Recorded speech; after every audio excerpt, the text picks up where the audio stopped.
পাপ থেকে বাঁচতে হবে। বন্ধন না নিলে মানুষ মারা যাবে? নিশ্চয়ই না। আল্লাহ রসুল পেটে সাল্লাল্লাহু আলাইহি সাল্লাম পেটে পাথর বেঁধেছেন, আমরা বাঁধতে পারবো না? এত অভাব তো মনে হয় এই মসজিদে কারণ নাই, ঠিক না? এত অভাব নাই যে 7 দিনে 1 দিন ভাত খাই, আমরা অভাবের লোক আছে আর? আল্লাহর রহমতের কারণ নাই ভাই। অতএব ত্যাগ করেন, আল্লাহর উপরে তাওয়াক্কুল করেন, দেখবেন আপনি আমি ঠিক জায়গায় চলে যাব।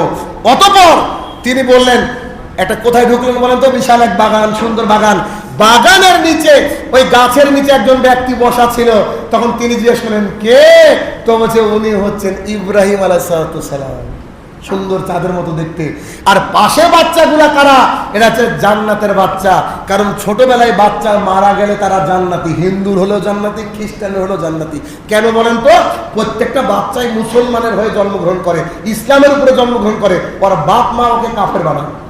এজন্য ছোট বাচ্চার শরীয়ত লাগু হওয়ার আগে মারা গেলে কোথায় যাবে? জান্নাতে যাবে। ইব্রাহিম আলাইহিস সালামের আশপাশে কারা ছিল? জান্নাতি বাচ্চা।